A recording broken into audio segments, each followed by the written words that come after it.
1924లో ఆలయ నిర్మాణం జరిగింది. అప్పటి నుంచి ఇక్కడ ఉత్సవాలు ప్రారంభమయ్యాయి. ఇక్కడ జరిగే బోనాలను లష్కర్ బోనాలు అంటారు. తొట్టెల ఊరేగింపుకు తోడుగా పోతురాజుల విన్యాసాలు, వివిధ జానపద గ్రామీణ కళాకారుల ప్రదర్శనలతో అంగరంగ భోజనం, అమ్మవారికి భక్తితో అర్పించే నైవేద్యం. కొత్త మట్టి కుండలు పసుపు కుంకుమ బొట్లతో అందంగా అలంకరించి దాంట్లో అన్నమును వేసి ఆ కుండ చుట్టూ వేపకొమ్మలను ఆకులను కట్టి దానిపైన మరో చిన్న కుండలు, ఆ పైన మట్టి ప్రమిదలో దీపం పెట్టి ఎంతో భక్తి శ్రద్ధలతో బోనం కుండను తయారు చేస్తారు.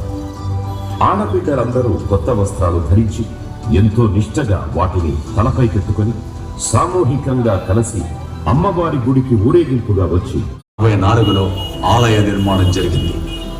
అప్పటి నుంచి ఇక్కడ ఉత్సవాలు ప్రారంభమయ్యాయి.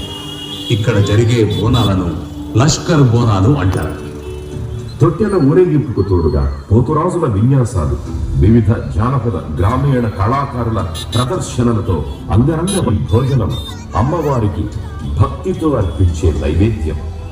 కొత్త మట్టి కుండలు పసుపు కుంకుమ బొట్లతో అందంగా అలంకరించి దాంట్లో అన్నమును వేసి ఆ కుండ చుట్టూ వేపకొమ్మలను ఆకులను కట్టి దానిపైన మరో చిన్న కుండలు, ఆ పైన మట్టి ప్రమిదలో దీపం పెట్టి ఎంతో భక్తి శ్రద్ధలతో బోనం కుండను తయారు చేస్తారు. ఆడబిడ్డలందరూ కొత్త వస్త్రాలు ధరించి ఎంతో నిష్టగా వాటిని తలపైకెత్తుకొని సామూహికంగా కలిసి అమ్మవారి గుడికి ఊరేగింపుగా వచ్చి